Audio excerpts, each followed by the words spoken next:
Sud Radio, service compris. Véronique Jacquier. Ravi de vous retrouver pour 2 heures de service compris, l'émission qui vous aide à trouver des solutions dans votre vie quotidienne, pour votre vie quotidienne. Mais tout de suite, et là encore, vous pouvez appeler, bien sûr, cette émission est la vôtre. Tout de suite, évoquons ce qui nous pend aussi au nez le 1er janvier prochain, décidément.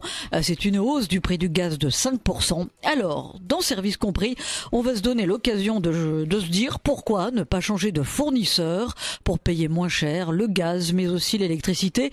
Et pour vous éclairer et répondre à vos questions, j'accueille Nicolas Moulin. Bonjour Nicolas Moulin. Bonjour. Vous êtes le fondateur de PrimeEnergie.fr. Prime Énergie, on consacrera une prochaine émission à cette question, rien qu'à cette question, à la question de la prime énergie, à la question de la rénovation énergétique de nos bâtiments, aux aides que nous avons, au crédit d'impôt. Ça, c'est un vaste sujet. Mais aujourd'hui, on va déjà tâcher de voir comment on peut changer de fournisseur. Est-ce que c'est facile? Lequel choisir? Comment être sûr dans la durée des tarifs qu'ils nous proposent? Et puis, bien sûr, on accueillera donc les questions des auditeurs de Sud Radio. Alors, c'est compliqué quand même de s'y retrouver, Nicolas Moulin, parce que il y a 19 fournisseurs d'énergie. 19, c'est beaucoup, non? Alors, c'est effectivement beaucoup, mais si on regarde le marché, aujourd'hui, en gros, vous allez avoir les opérateurs historiques, vous allez avoir EDF et Engie, pour pas les citer. Donc, effectivement, vous allez avoir des tarifs réglementés, c'est-à-dire des tarifs qui sont fixés par l'État. Vous allez avoir après un certain nombre de fournisseurs dits alternatifs. Et ces fournisseurs alternatifs vont vous proposer des prix qui sont bien meilleurs. Alors les plus connus, on connaît le plus connu, c'est Direct Énergie. Puis vous en avez d'autres moins connus. Maintenant vous avez l'Empiris qui est le fournisseur belge, qui a récemment été racheté par Total, qui a des offres très alléchantes. Et puis vous avez un certain nombre de nouveaux opérateurs comme Équateur par exemple, Plume Énergie. Enfin vous en avez un certain nombre qui vont vous proposer des offres très attractives. Alors comment font-ils pour être aussi attractifs? Alors justement, effectivement, les opérateurs historiques vous proposent aujourd'hui des tarifs réglementés et parfois des tarifs fixes. Les opérateurs indépendants vont vous proposer 2 types d'offres. La première offre, ça va être une réduction, par exemple de 10% sur les tarifs réglementés. Ça veut dire que du jour au lendemain, quand vous allez passer chez eux, vous allez diminuer votre facture d'énergie de 10%. De façon automatique, puisque vraiment c'est indexé sur les tarifs réglementés. Vous avez également la possibilité de prendre des tarifs fixes chez eux. Alors, quel est l'avantage Chez qui? Chez le nouveau fournisseur? Chez tous, globalement. Chez Direct Énergie ou chez l'Empiris ou Antargaz également, on peut les citer. Vous allez avoir toujours la possibilité d'obtenir une offre avec des tarifs fixes ou une offre qui va être un discount en fait par rapport aux tarifs réglementés aujourd'hui d'une dizaine de pourcents. Alors, la question que vous pourriez me poser, c'est quel est l'avantage d'une offre par rapport à une autre? Alors, l'avantage d'un discount de 10% par rapport à un tarif réglementé, c'est qu'il va suivre parfaitement l'évolution du marché. En revanche, comme le 1er janvier, nous l'avons annoncé, on l'a vu hier, qu'il y avait une augmentation de 5% du prix du gaz. Et bien forcément, vous êtes indexé aussi d'une certaine manière sur cette évolution des prix défavorables, puisque vous avez 10% en moins. Mais comme vous avez 10% en moins, votre prix va quand même augmenter de 5% dans tous les cas. Alors ça veut dire, si je vous suis bien Nicolas Moulin, que quand les prix augmentent, notre tarif augmente aussi, chez Exactement. Un fournisseur alternatif quand on n'est pas au tarif réglementé. Et quand il baisse, ça baisse aussi. Il y a une répercussion de la baisse. C'est l'avantage un petit peu quand même de garder ce type d'offres qui sont indexées sur le tarif réglementé avec 10% de réduction tout de suite, parce que si le tarif augmente, effectivement votre tarif va un petit peu augmenter. Par contre, si le tarif baisse, et ça peut arriver puisque là on est dans un pic de consommation, ce qui fait que chaque année, en fin d'année, en fait les prix augmentent, mais vous verrez que dans 6 mois ils peuvent tout à fait baisser. Et auquel cas, quand ils vont baisser, votre facture d'énergie va automatiquement baisser puisque vous êtes également indexé de cette manière sur les tarifs réglementés.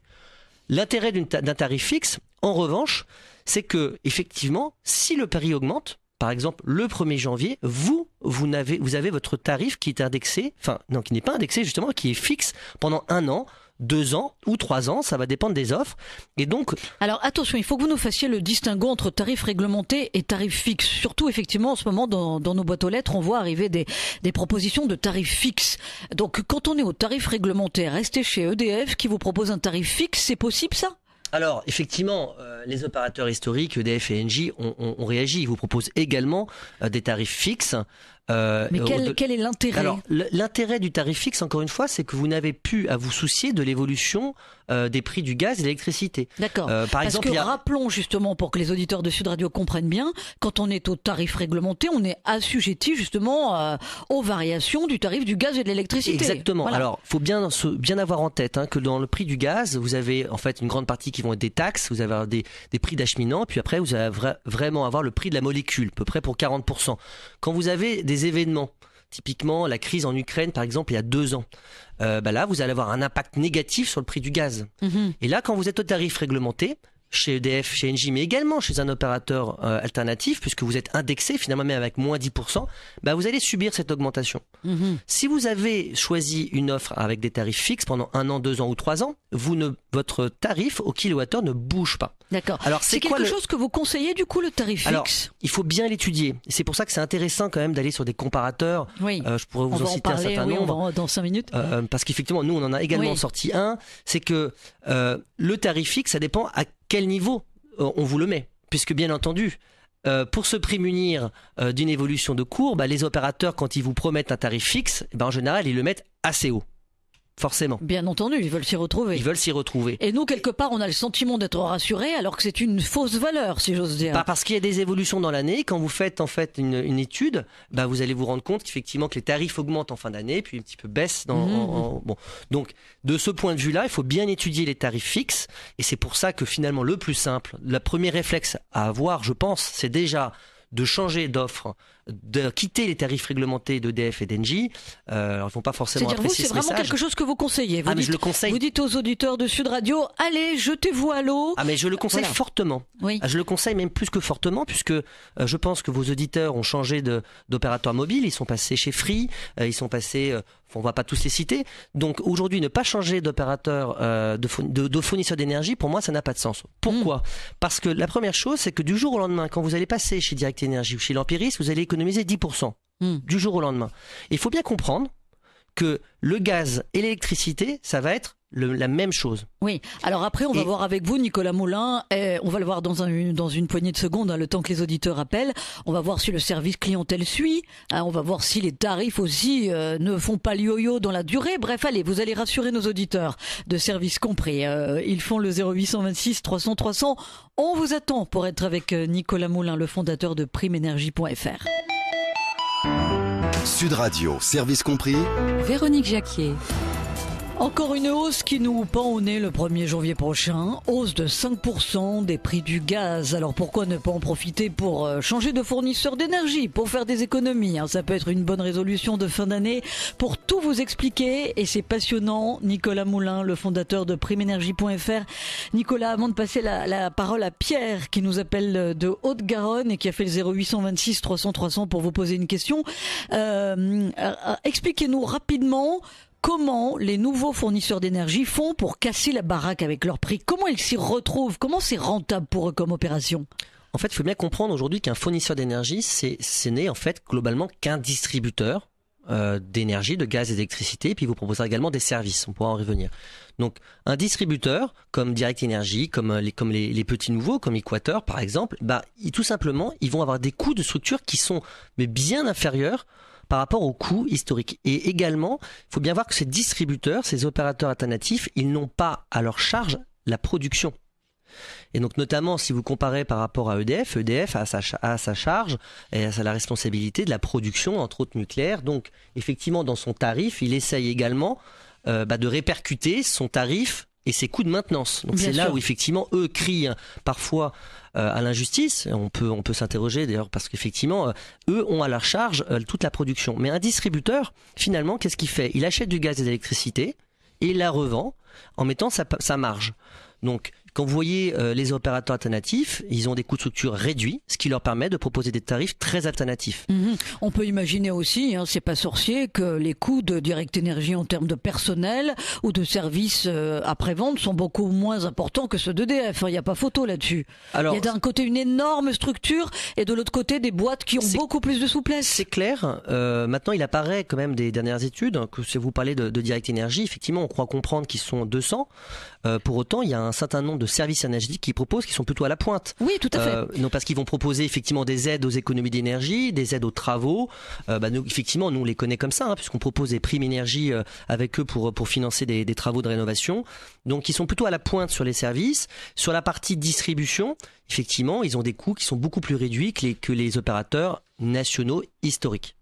J'ai vu par exemple qu'il y avait Equateur qui développait son service client sur le modèle collaboratif pour faire des économies. En fait, ce sont les clients qui s'occupent du service client en prenant, s'ils le veulent bien, le statut d'auto-entrepreneur pour remplir cette tâche par téléphone. Donc voilà. Effectivement, c'est une idée de Julien Tcherniak qui, à mon avis, est assez brillante, de faire participer ses futurs clients dans son service. C'est à mon avis très intéressant. C'est-à-dire qu'aujourd'hui, vous allez avoir une électricité et du gaz moins cher grâce à Équateur, et en plus vous allez pouvoir améliorer le service, avoir des conseils personnalisés, demain avoir des conseils sur vos travaux, et on va vous aider à faire des économies d'énergie. C'est vraiment une logique à mon avis gagnant-gagnant pour le client, parce qu'on va vous vendre de l'énergie, mais on va également vous aider à moins la consommer. On accueille Pierre. Bonjour Pierre. Bonjour. Alors on vous écoute. Votre question pour Nicolas Moulin. Voilà, alors ma question c'est, EDF est donc le fournisseur historique, comme vous l'avez rappelé, et donc plein d'entreprises nous proposent des tarifs avantageux, mais quelle est leur fiabilité si on se trouve en but avec un quelconque problème sur la ligne? Parce que EDF intervient tout de suite, mais eux, est-ce qu'ils ont la structure pour pouvoir effectuer ce genre d'intervention? Alors, bonne question, Pierre. C'est une excellente question, et en fait je vais pouvoir vous rassurer, parce que qu'encore une fois, les opérateurs alternatifs finalement sont des distributeurs. En gros, ils vous facturent. Mais les entreprises qui vont vous approvisionner en gaz et en électricité finalement sont des entreprises publiques. Ça va être ERDF, maintenant Enedis, ou GRDF. Ça veut dire quoi? Ça veut dire que le gaz et l'électricité que vous allez obtenir, dans tous les cas, va venir, pour être simple, par les mêmes tuyaux. Donc vous n'avez aucun risque en passant d'EDF à Direct Énergie, vous n'avez absolument aucun risque de rupture de votre service. Aucun. Puisque finalement, du jour au lendemain, la seule chose qui va changer, vous n'allez pas recevoir une facture d'EDF, mais vous allez recevoir une facture de l'Empiris, maintenant, pour changer et tous les citer. Donc, globalement, vous n'avez aucun risque de rupture du service. C'est très important, puisque c'est exactement comme dans la SNCF. La SNCF, ils vont mettre un TGV sur les rails, mais les rails, aujourd'hui, sont faits par le réseau ferré de France. Donc, aujourd'hui, il faut bien comprendre que vous avez des distributeurs et vous avez des personnes qui font l'approvisionnement. Et l'approvisionnement, aujourd'hui, reste public. Donc, vous n'avez pas ce risque. Alors, en revanche, là, vous avez quand même raison, c'est que vous avez, dans tous les acteurs qu'on a cités, vous avez des acteurs plus gros que d'autres. Direct Énergie, le plus connu, et je crois qu'ils ont plus de 2 millions de clients, donc ils ont une surface forcément financière qui est plus importante, peut-être plus de crédibilité. L'Empiris appartient aujourd'hui à Total, donc effectivement, ils sont peut-être crédibles. Mais en tout cas, pas de problème technique, pas de friture sur la ligne, qu'on soit chez l'Empiris ou chez Direct Énergie. Pierre, vous n'avez rien à craindre. Allez, merci Pierre pour votre question. À tout de suite sur Sud Radio. Évidemment, on vous attend via le 0826 300 300. Sud Radio, service compris. Véronique Jacquier. Bienvenue si vous venez tout juste de nous rejoindre. On parle de l'idée, où on se pose la bonne question, plutôt de changer de fournisseur d'énergie. C'est vrai que quand on écoute Nicolas Moulin, le fondateur de primeénergie.fr, on est convaincu à 100%. Mais Nicolas, il y a évidemment les questions des auditeurs de Sud Radio dans Service Compris, qui eux ne sont pas complètement convaincus et qui ont besoin d'être rassurés. Pourquoi changer de fournisseur d'énergie? Donc on rappelle qu'il y en a quand même 19. Il y a des petits nouveaux là qui viennent sur le marché. On accueille Bertrand qui nous appelle de Montpellier. Bonjour Bertrand. Oui, allô? Oui, bonjour. On vous écoute bonjour. Avec Nicolas Moulin. Bonjour, j'avais une question à poser notamment à Monsieur Moulin concernant le tarif des énergies, et notamment les énergies électriques. Il y a tellement, comme vous l'avez rappelé, plusieurs fournisseurs qu'on est un peu perdu. Le citoyen lambda est un peu perdu sur les différents tarifs qu'on nous propose. Les différentes promotions de certains fournisseurs. Enfin, on est un peu vraiment perdu dans tout ce Alors, on va faire le distinguo dans la jungle des promotions. Vous avez raison, Bertrand. Moi, je vous ai posé la question, Nicolas Moulin, du distinguo entre tarifs réglementés et tarifs fixes, et donc offres promotionnelles qui émanent des fournisseurs d'énergie, moins 10% quand on quitte finalement les opérateurs historiques. Est-ce qu'il y a d'autres sollicitations tarifaires qui font qu'on n'y comprend plus rien? Non, en fait, globalement, ça s'articule exactement autour de ces deux points. Vous avez donc des tarifs réglementés. Leurs tarifs réglementés, pour être simple, c'est les tarifs qui sont imposés par l'État, voilà. Après, la plupart des opérateurs vont vous proposer moins 10%, moins 8% par rapport à ces tarifs réglementés. Donc c'est une lecture assez claire qui est, vous avez 10% de discount par rapport aux tarifs d'EDF ou d'Engie. Voilà. Vous avez d'autres qui vont vous proposer des tarifs fixes. Alors tarif fixe, c'est comme ce qu'on disait au début de l'émission, c'est que c'est très intéressant. En revanche, si jamais le prix baisse, vous restez avec un tarif fixe qui potentiellement est plus haut. Donc moi, je vous conseillerais plutôt de garder une offre indexée sur le tarif réglementé. Donc c'est les offres réglementées en vous disant, je prends moins 10% du jour au lendemain de réduction sur ma facture d'énergie par rapport aux tarifs réglementés de l'État. Là, vous n'avez absolument, c'est vraiment une économie mais immédiate. Et encore une fois, il faut bien comprendre que le seul changement pour vous, c'est que l'opérateur qui va vous facturer ne sera plus EDF ou Engie, mais ça va être tous ceux qu'on a cités. Et donc c'est un point fondamental, c'est qu'on a toujours peur en fait d'avoir une rupture, de plus recevoir son gaz, mais vous n'avez pas ce risque. En revanche, effectivement, chez les plus petits opérateurs, au début, vous pouvez avoir des problèmes de facturation. Ça nous a été parfois. Nous, on a pu l'observer chez certains de nos clients dans les travaux. On s'est rendu compte en fait, là où le bas blesse, c'est sur la facturation. Parfois, oui, parce qu'il faut bien comprendre que des jeunes structures, quand elles débutent, n'ont pas forcément les capacités de bien facturer. Alors, on a vu parfois des mauvaises surprises. Donc, en fait, là, on a vu qu'il y avait 19 fournisseurs d'énergie, dont des petits nouveaux qui arrivaient sur le marché. Ceux-là, il faut peut-être attendre qu'ils grandissent un petit peu. Oui, non, mais il faut aussi leur donner leur chance, parce qu'effectivement, elles ont des offres qui sont quand même alléchantes. Et effectivement, il faut bien s'assurer que maintenant, encore une fois, quand on vous propose moins 10% par rapport aux tarifs réglementés, c'est vrai que ça fait arnaque. Vous allez vous dire mais pourquoi, comment ils font? Tout simplement parce que ils cassent un petit peu les coûts par rapport aux opérateurs historiques et c'est pas plus mal. Bertrand, vous êtes convaincu? Vous avez envie de franchir le pas? De franchir le pas, oui. Disons que les explications m'ont convaincu d'aller me renseigner un peu plus, d'aller voir sur Internet, notamment les différents concurrents. Oui. Alors attendez Bertrand, justement, on va vous éclairer sur ce point et tous les auditeurs de Sud Radio aussi. Parlez-nous des comparateurs de prix, parce qu'il y en a évidemment plusieurs sur Internet. Alors effectivement, vous avez plusieurs comparateurs de prix. Donc effectivement, je vais en citer un qui s'appelle comparateursenergie.fr, mais bon, pour être très clair avec vous, c'est le vôtre, c'est ça, le nôtre, Nicolas. Donc, mais sinon, vous avez également le comparateur.energie-info.fr qui est celui de l'État. Donc voilà, donc sur tous ces comparateurs, vous allez pouvoir voir en quelques minutes les différentes offres de tous les opérateurs, donc d'EDF, d'Engie, de Direct Énergie, de l'Empiris, d'Équateur, enfin des gros et des moins gros, et vous allez pouvoir choisir l'offre qui vous paraît la plus alléchante et la plus intéressante. Mais alors sur quels critères on fait ce choix? Justement, moi je dirais que le premier critère, ça va être le prix. Le deuxième critère, c'est le service que vous allez pouvoir obtenir d'un opérateur par rapport à un autre. Aujourd'hui, la différenciation, elle va se faire sur le prix, mais également sur les services, parce que certains opérateurs vont vous aider à faire des travaux d'économie d'énergie en vous distribuant des primes énergie. Alors on peut citer Direct Énergie, par exemple, je crois, exactement, non? Donc Direct Énergie va typiquement vous aider à faire des travaux d'économie d'énergie. L'Empiris va également vous proposer de vous donner des primes énergie pour financer vos travaux d'isolation. Donc c'est pour ça qu'en fait, pour répondre à la question de Bertrand, c'est pour ça que vous nous incitez aussi, Nicolas Moulin, à quitter entre guillemets les opérateurs historiques, parce que vraiment les nouveaux fournisseurs font de gros efforts pour être ingénieux, pour s'adapter au marché, pour s'adapter aussi à nos profils de consommateurs. En fait, je dirais que les opérateurs alternatifs ont moins la difficulté de se tirer entre guillemets une balle dans le pied, parce qu'aujourd'hui quand un opérateur vous propose des économies d'énergie, dans une certaine mesure l'opérateur va perdre un petit peu son revenu principal, quitter la vente d'énergie. Donc effectivement, eux, ils s'y sont allés tout de suite dans les services énergétiques. Ils vont vous aider à déménager. Il y a énormément de services. Également la maintenance de votre chaudière. Enfin, il y a beaucoup de services qui vont vous être proposés.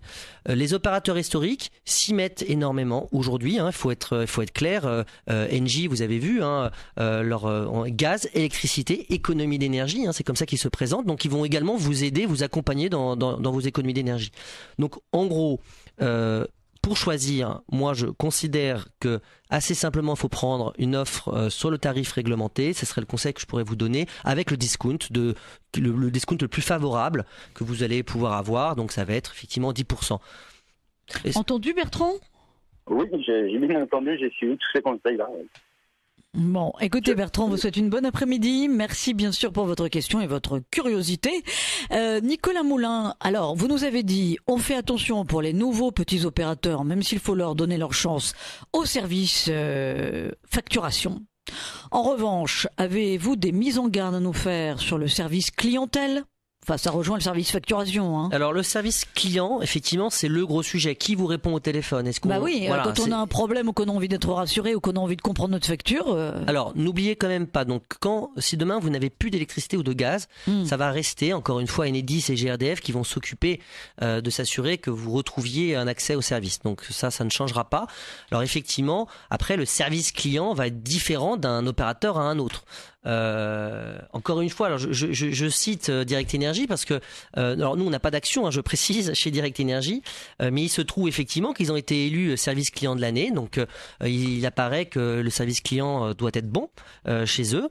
Je pourrais citer les autres parce qu'on voit également un bon service client. Donc je pense en tout cas, ce qui est sûr, c'est que s'il y avait des gros problèmes il y a longtemps, que les associations de défense des consommateurs seraient sur le coup. Et bon, là, on n'a pas de remontée. Regardons par exemple ce qui s'est passé avec l'Empiris. L'Empiris vient de gagner pour la 3e année consécutive l'achat groupé du UFC Que Choisir. C'est la 3e fois que UFC Que Choisir choisit l'Empiris.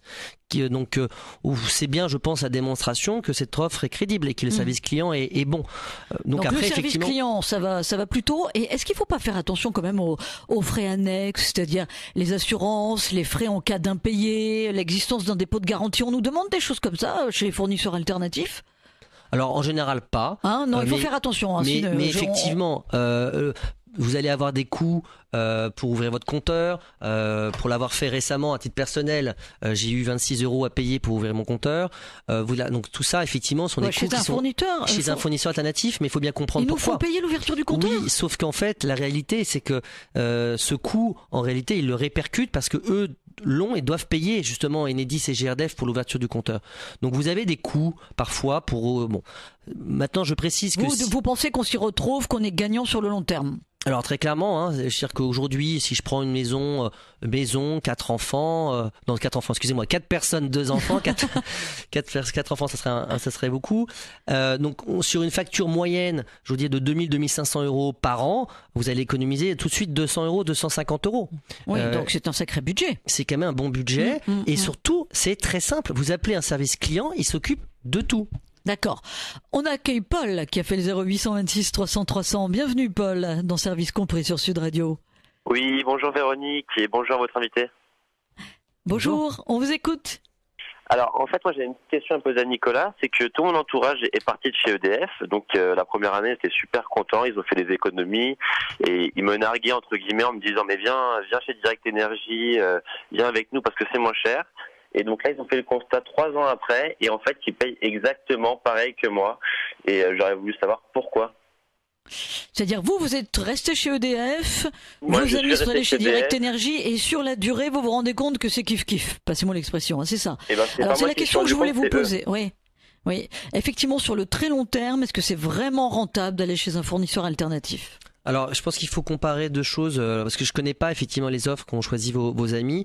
En tout cas, ce qui est certain, c'est que si demain vous choisissez l'offre d'EDF tarif réglementé et que vous choisissez l'offre chez un opérateur alternatif moins 10% par rapport au tarif réglementé, mécaniquement, vous allez économiser 10%. C'est pas possible autrement puisque vraiment le prix du kilowattheure est 10% inférieur. Après, effectivement, EDF et Engie proposent également des offres parfois promotionnelles. Donc parfois, vous pouvez avoir une bonne offre. Vous avez aussi, ce qu'on en discutait tout à l'heure, certains, surtout il y a quelques années, qui choisissaient les tarifs fixes. C'était vraiment la chose dont on faisait la promotion. Donc effectivement, c'est un bon exemple. Si vos amis ont choisi les tarifs fixes il y a 2 ans, en se disant c'est bien, comme ça pendant 2 ans je sais combien je paye, pas de chance. Les tarifs réglementés depuis ont baissé parce que là ils augmentent le 1er janvier, mais encore une fois vous verrez qu'ils peuvent baisser dans 6 mois. Et auquel cas le calcul peut être mauvais. Ce qui est certain, c'est que si vous comparez l'offre réglementée EDF et Engie et l'offre moins 10% d'un opérateur historique, vous allez économiser ce pourcentage, c'est certain. Merci Paul pour votre question. Attendez Paul, je voulais vous demander, la consommation, vous êtes sûr qu'elle était équivalente, la vôtre et celle de vos amis ? Oui, tout à fait. Vous avez bien comparé le kilowattheure. Mais vous avez fait attention à ça, d'accord. D'accord. Bon, écoutez Paul, vous avez la réponse de Nicolas Moulin, le fondateur de primeénergie.fr. On accueille Nicolas qui a une question à vous poser, Nicolas. Bonjour Nicolas. Bonjour à vous. Un Nicolas. Hier c'était la Saint-Nicolas, alors j'en profite pour vous souhaiter une bonne fête à tous les deux avec un jour de retard. Allez-y messieurs. Oui, donc moi je vous appelle parce que je suis peut-être un cas isolé. Moi je suis étudiant, j'habite dans le 11e arrondissement de Paris, dans un petit studio. Le loyer est tout de même élevé et voilà, ça fait 6 mois maintenant que je suis installé. Je remarque que mensuellement, le prix de l'électricité augmente. Ce que je n'arrive pas à comprendre, c'est que ces derniers temps, il y a pas mal de fournisseurs en électricité qui sont mis en place. Donc, je considère que c'est vrai, la concurrence est peut-être forte, mais pourquoi les prix augmentent ?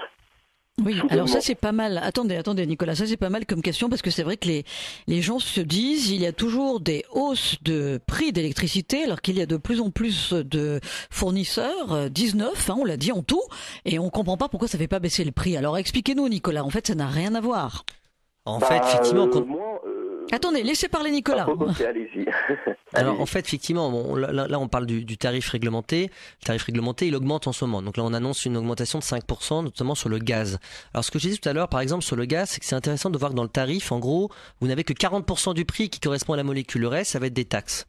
Entre autres, et puis les coûts d'approvisionnement. Alors dans les 40%, non mais c'est surtout aussi Nicolas Moulin, c'est qu'il y a aussi un marché européen d'électricité qu'en ce moment justement ça coûte très cher et que les opérateurs, enfin les fournisseurs n'ont pas forcément de prise là-dessus ou pas beaucoup. C'est mon point parce que du coup sur le gaz en fait 40% du prix va dépendre du prix de la molécule et ce prix-là il dépend du contexte macroéconomique et du contexte international. Typiquement quand vous avez eu la crise en Ukraine ou une crise avec la Russie, vous avez eu une augmentation du prix du gaz. Donc ça c'est un point très important. Vous avez toujours une évolution du prix à la hausse quand vous avez des tensions dans le monde. Donc voilà, c'est logique. Et là-dessus, qu'il y ait 15 fournisseurs ou 12 ou 18, c'est pareil. Nicolas Moulin, pour conclure, c'est très très simple de changer de fournisseur d'électricité. Expliquez-nous quelles sont les démarches à suivre. En fait, assez simplement, vous choisissez donc sur un comparateur énergie votre meilleure offre. Derrière, le meilleur conseil, c'est vous allez appeler son service client. Donc on appelle le nouveau fournisseur. Votre nouveau fournisseur ou le comparateur qui pourra également vous aider. Et cet opérateur, en fait, va vous prendre toutes les données qui va être nécessaires pour faire ce changement. Vous pouvez même le faire au téléphone. Il va vous demander votre PCE, votre numéro de compteur, enfin plein d'éléments. Et c'est eux qui s'occupent de tout. Ils s'occupent de tout. Alors, d'ailleurs, ils vont même vous aider à trouver ces informations sur votre ancienne facture parce que si on vous demande votre numéro de compteur, vous allez me dire que vous ne le connaissez pas, votre PCE, vous savez pas ce que c'est. Donc voilà, votre point de comptage, c'est des choses qui paraissent étonnantes. Merci beaucoup. Ils récupèrent ces informations et eux s'occupent de tout. D'accord, il s'occupe de tout. C'est très simple, on a tout compris avec vous, Nicolas Moulin, du fondateur de primeénergie.fr. Merci aussi à Nicolas pour sa question. Je rappelle qu'on nous écoute à Paris sur 99.9. Allez, Serge Maître pour vous alerter maintenant sur l'explosion de la fraude aux cartes bancaires. Et je demanderai à Serge qu'il nous dise un mot aussi de la flambée des frais de tenue de compte. Les banques exagèrent quand même. Alors toutes vos questions sont les bienvenues pour Serge Maître, le secrétaire général de l'AFUB, l'association française des usagers des banques. N'oubliez pas, 13h20, le professeur de médecine Philippe Even pour vous parler des médicaments. Un tiers ne servent à rien, dit-il. On en parle à l'occasion de la réédition de son best-seller, coécrit avec le professeur Bernard Debré, que vous retrouvez régulièrement sur Sud Radio, le guide des 4000 médicaments utiles, inutiles ou dangereux.